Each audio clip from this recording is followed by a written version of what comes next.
evening, folks. I'm your host and commissioner, Tom Anderson. The sun is shining, the snow is melting, preseason is rapidly approaching. The draft has been moved up to April 13th. That's 6 days earlier than originally scheduled. And the Futures game is still going to be on April 6th, so that's a week after the Futures game. And yeah, it's just only time will tell to see how these rookies do. And yeah, as long as the weather keeps cooperating, we'll be able to play soon. And with more details on what's been going on around the league, I'm going to head over to my teammate, Dan Anderson. Dan?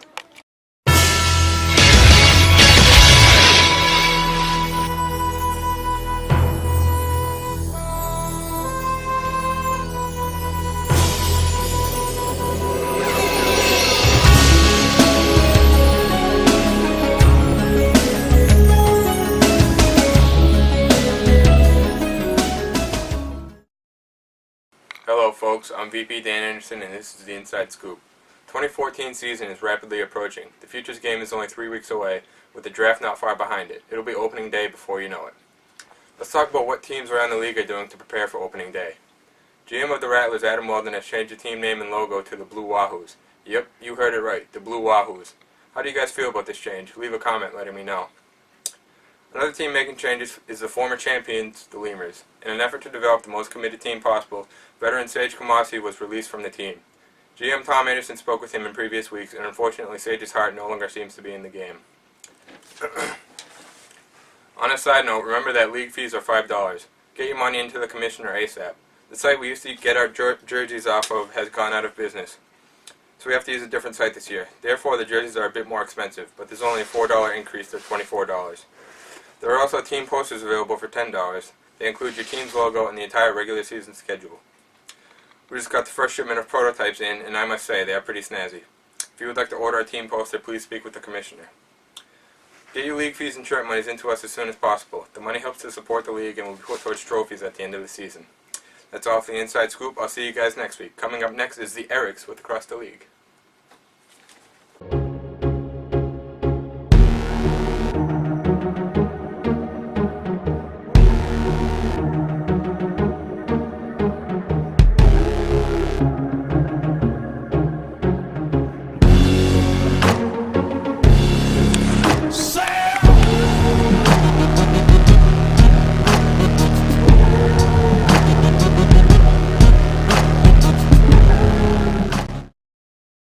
Hello PWL Universe, this is Across the League, and as always I'm joined by my partner in crime, Mr. Eric Lear. I'm just going to start out by showing off these new prototype shirts from the new site that we are going by now. They came out pretty sweet. Like the Vice President had said, they're a little more expensive, $4, but that's really nothing for the quality. It's the best shirts I've seen in quite some time. But Sage, no longer a Lemur. I don't even know if he's going to be in the league anymore. But is he just going to drop out? I don't really even know. Tom just kind of dropped and he was sick of him not really talking to him, and I don't know. But Sage can pitch, so if someone's looking for a pitcher and get in contact with the kid, maybe he'll show back up, but God only knows. Yeah. He had a pretty committed outing, I guess, from what he had the previous year, so. Very true. He showed up for 2 games the year previous, and he made it all the way to the championship last year, but I guess the devastating loss to the River Cats is what did him in. But I guess the GM of the Rattlers wanted to change his name to the Blue Wahoos. Why? I don't really know. I mean, Wahoos to me, it reminds me of Mario Kart when Mario would always eat the mushroom. Wahoo! That's the only thing I can think of. Blue Wahoo. Like, even the sharks, like the logo's a shark. That is not a wahoo. Yeah, we actually had Nick Keogh Google what it was. To be honest, I don't really remember what he said, but to scum-bred fish in the tropical ocean. Thank you, Mr. Keogh. Looks like a bass. But I will say the logo came out pretty sick, and I like the logo on the purple shirts. I mean, it's not a terrible logo. Oh, it's purple? Yeah. Tom put it on the website, and it was a prototype for Nowakowski, but it came out pretty sweet, so time will tell. Alrighty, I'm going to go off to what we think the team needs are, because the draft's really only 3 weeks away. It's kind of scary to even think about. Is it really? Yeah. Tom had to move it up to the 13th due to Easter the week. Yeah. So Wow. hopefully Crap. we can start playing sometime soon. Yeah, hopefully. The friggin' Futures game is right around the corner. But starting off with the Wahoos, they have Weldon, Nova, Nichols, and Randall returning. I don't really know. Yeah, I was gonna say I don't really see any gaps there, but if they could pick up any more weapons, it would definitely help their cause when they don't have Dylan anymore because now he's a 51. I guess like last year he's going into the draft with no real holes to fill, but I feel like he would like the extra firepower. I could definitely see it. And where his pitching was strong suit last year, he has kids that can pitch, but nothing like what Dylan brought to the table. Like Dylan's gonna fill that void left by Dylan is just huge, and I don't know if he's gonna be able to fill it with. He does have the 1 and 2 picks in this year's draft, but time will tell. Should be interesting. But the 51s, they have a whopping 3 people on the team. But those whopping 3 people are pretty damn good. I'd have to say so. With Ham, Dylan, and Nate Powers, who was recently traded to the 51 from the Lemurs. Yeah, and the Lemurs have P. Randy now. That's weird to me. It's very weird considering P. Randy didn't really show up for the Ripcats last year, but I won't mention anything about that. But the 51s, they have definitely the best offense in the league. No doubt. They have the Rookie of the Year last year and the MVP of last year, so. Just pitching week to week is going to be probably their biggest problem. Not saying that Nathan and Dylan aren't going to be able to be a 1-2 thing, but you got 3 people, and you definitely want another stock pitcher if you're gonna hope to do any damage. Well, exactly, and Because Nate's not always consistent. He's good when you need him in tight spots, but other than that, that's the biggest thing with him too. Is he going to even be committed? yeah, like a lot of last year, he seemed to kind of be falling off the bus around the end of the year, and I think it kind of ended when after that Raptors Lemurs game, that was kind of it for him. If you don't know what he's mentioning that Joey Coughlin with his ass showing game. Yeah, I don't think it was the Grand Slam that did that for Nate. I think it was the bare ass of Joey Coughlin. That sight could traumatize anybody. But even if Dylan is a damn good pitcher, he's definitely an ace of the league, but he is very hittable. He just throws fast and straight, but sometimes you just can't catch up with it. True enough.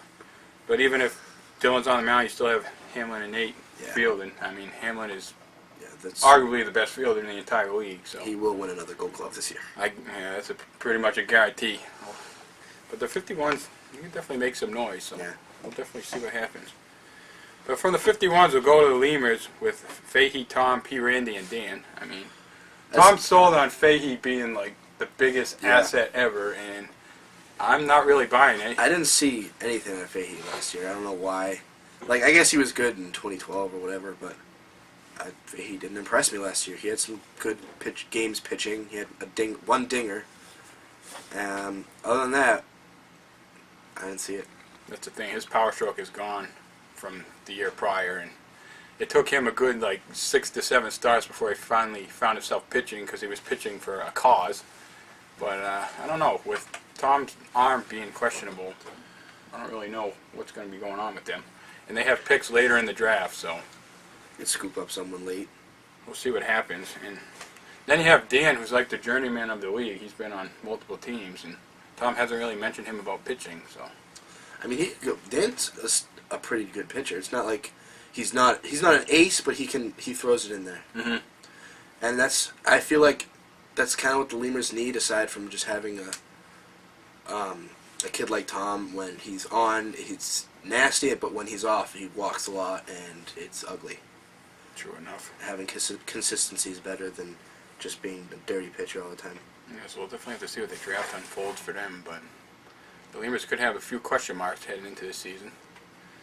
But from the Lemurs, we go to the newest team, the Warriors, led by Eric Lear. But he has Adam Cook, Robertu, Keyshawn Coughlin returning, so it's a solid base to build around. Yeah, I'm just hoping that a couple kids can show up for me. And I'm hoping that Cook actually officially tells me that he's going to make his return, because he's sold on it, but I haven't gotten No confirmation yet. not at all yet.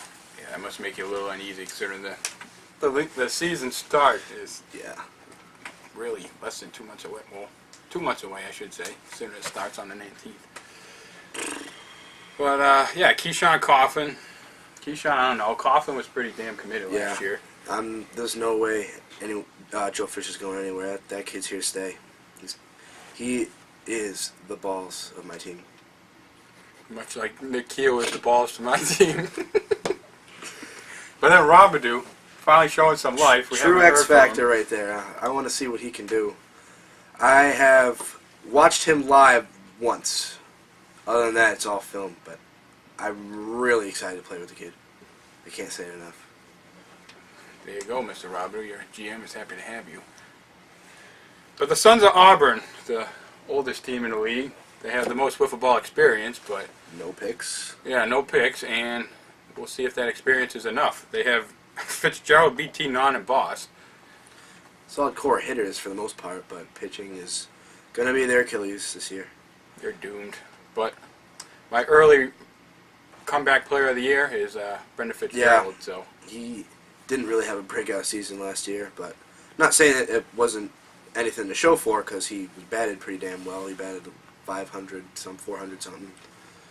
He was definitely up there. But his pitching was definitely lower caliber than what everyone thought it was going to be. So I feel like he'll come back with a vengeance this year, hopefully, and he'll establish himself as the number one on the team. I can definitely see that. But after that, like, it's a crapshoot between. Not could pitch, but he lost it last year multiple times, and BT said he's going to be pitching a lot more. So that'd be interesting. But from what BT said, Boss is making a return, and he's going to be showing up to most of the games. So can't friggin' wait to kick some Sons of Auburn ass. But last but not least is the 2013 champions, the Rivercats. I still have the same old team of me, Keo, Posk, and Scully. But we have 6, 7, and 9 in the draft, so I really don't know how the draft is going to unfold. So Think you have another pitcher? I definitely need another pitcher. If Scully can't show up, which he's probably not going to be able to again to most of the games, then we definitely need to find another 2 pitcher. Yeah. And I need to come back to form because I was terrible in the beginning of last season. I didn't really show up till the playoffs, but I guess I showed up when it mattered. Yeah, that's all that matters. But I'm hoping to test out Posk and Keo in preseason to get them rolling. I know Keo really wants to pitch, so definitely got to give him the opportunity. Yeah. But yeah, I guess that's it for Across the League. Pleasure to have you, as always. Thank you, But sir. I'm going to move on to Rookie Spotlight. We're actually returning with Rookie Spotlight, and we have a brand new host in Mr. Nick Keogh, so see you later.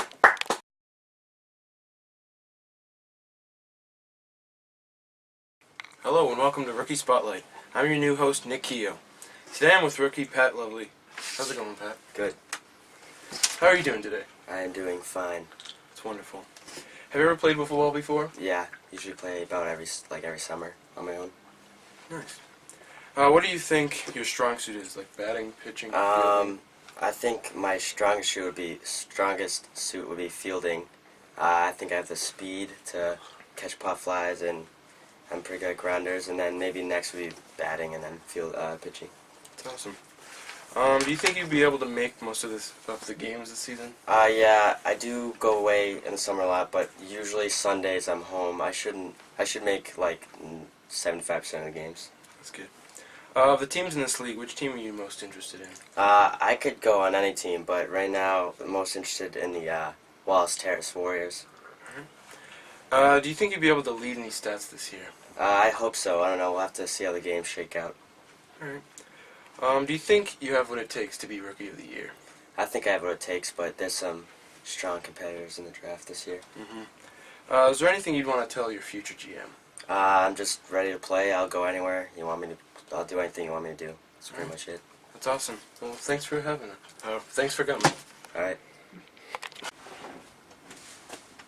Thank you folks for watching. I'm your host and commissioner, Tom Anderson. As long as the snow keeps melting, we're looking good. Hopefully we can start playing in the next week or two. And yeah, Futures game's right around the corner, so it's something to look forward to. And I'm Tom Anderson signing off. Have a great day.